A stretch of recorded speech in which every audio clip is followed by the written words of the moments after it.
Hi, boys and girls, and welcome to our story time. And we're so glad you're here today. And Scuba's here. Hi, Scuba. Hey, buddy. How are you? I'm downright starved, I is. Starved right to death. You're starved. Well, that's strange because right now the capelin are rolling in on the beach and people are picking them up in their hands and fish nets and buckets. There's so many of them. Why aren't you down catching capelin? No, I likes the capelin, but I don't like the sea monsters. I'm scared half to death. The sea monsters. Yeah, those great big sea monsters. They're all over the place chasing the capelin. They got great big mouths. Oh, you mean the whales. Yeah, that's them, the sea monsters. Well, I guess a humpback whale or a minke whale or a fin whale could look pretty intimidating to a seal. Yes, they. Well, what about the cod fishery? There's people out in their boats catching their quota of cod. Why don't you go catch some cod? No, they. Have you seen the size of my fins? Your fins? Yeah, they're just little. And the other seals have great big fins, and they swim faster than me, and they catch all the cod. Oh, I understand. Well, I know. They're out salmon fishing right now, and I've seen some pretty good catches of salmon. What about catching a salmon? Oh, look at the color of me, Di. White. That's right. Do you think I could sneak up on a salmon? Maybe not. Oh, of course not. I'm too small and too slow, and the wrong color. I think there's something wrong with me. No, there's nothing wrong with you, Scuba. That's the way you're made. In fact, the Bible tells us that we're fearfully and wonderfully made. Go on with you. Yeah, well, that's what it says. Actually, did you know? Right now, I know you're kind of small and maybe not as fast as the big seals. No way. No, and you are white, but your coat will change, and before long, it will be brown or gray. Harp seals usually are. And you could be up to 6 feet long and weigh 600 pounds. Oh, I'd have to eat a lot of fish. Yes, you would. And when you're full grown, did you know that a harp seal can dive to 300 meters underwater? No way. Yes, they can. And they can hold their breath for 15 minutes. Oh, I can't do that. Well, maybe not now, but as you get older, you will. But you got to remember, God made us, and we are wonderfully made. How do you know that? How do I know that? Because the Bible tells me. It does where? Well, in Genesis, the very first book of the Bible, chapter 1, and the very first verse, it says, "In the beginning, God created or made," just by saying it came into being, He made the heavens and the earth in the beginning. Well, when's the beginning? Oh, the beginning is the beginning of time. You mean back when you were born? No, farther back than that. Before the world even existed, when there was only darkness and water and God. Well, where did God come from? Well, that's a good question. You know, God always was. He has no beginning and no ending. That's what we mean when we say God is eternal. He always was there. And in the beginning, there was no world, no animals, no people. So where did it come from? Well, if you were listening, you would know God made all things. He created it. In fact, the very first day of time, God said, "Let there be light." And there was light. Oh, a lighthouse. I love lighthouses.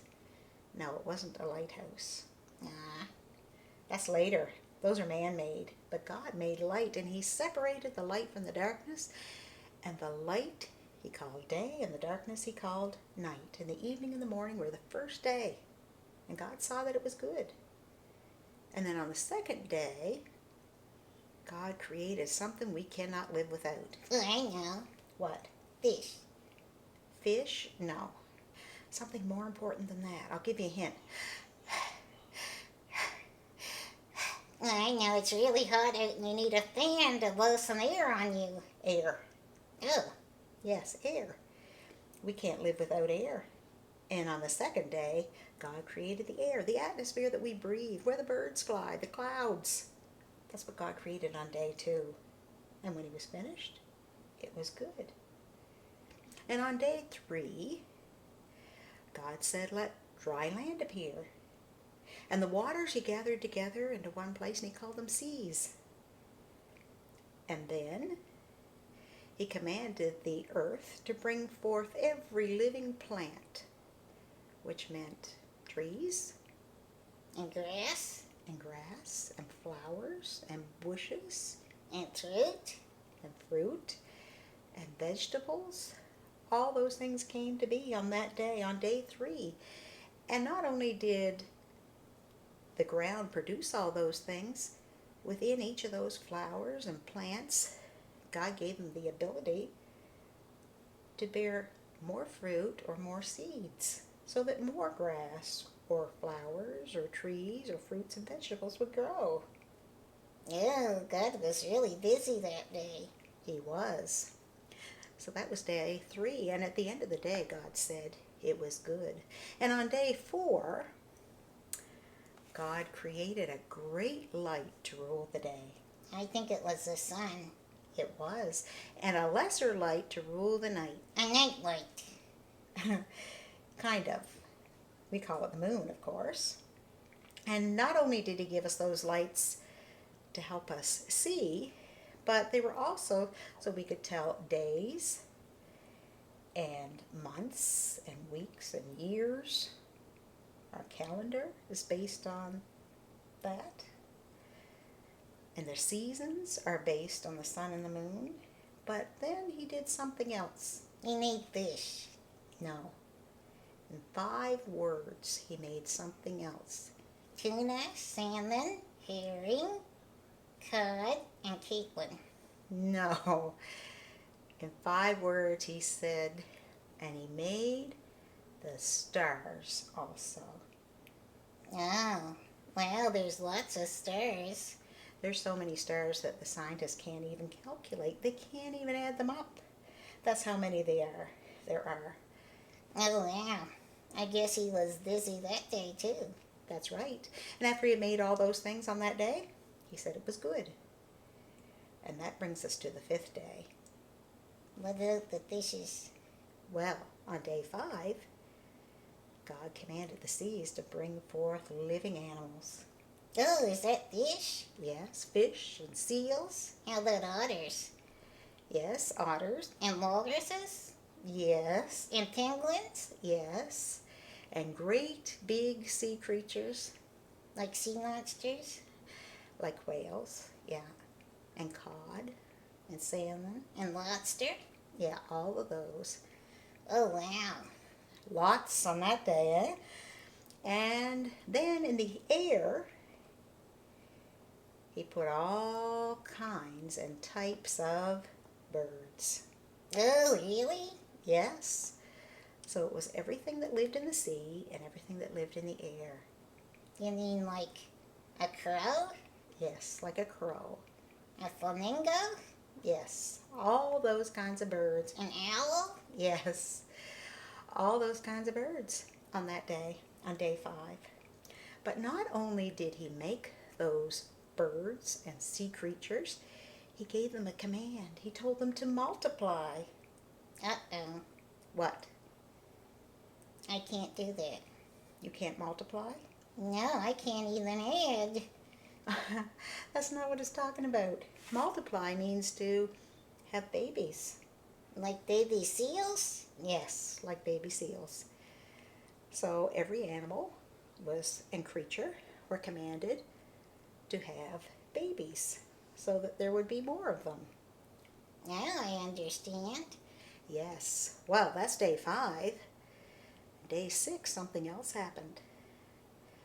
Day 5, God said it was all good that he had made. And on day 6, God created all the land animals. Oh, wow, there's lots of them. Yes, there's ones that we would call wild animals. Like tigers. Yes. And then there's ones we would call livestock. Like a cow. Yeah. Or a dog. Yeah, dogs and cats, everything that creeps on the earth. Like an ant. Yes, like ants. And up to the biggest of all imaginable animals, like a brontosaurus. Isn't that a dinosaur? Yes, it is. God made all those animals on day 6, but he wasn't finished. There was something more. Oh, I can't imagine what it would be because the fishes already are created. Well, God said, let us make man in our own image. And so he created male and female. In the image of God, he created them.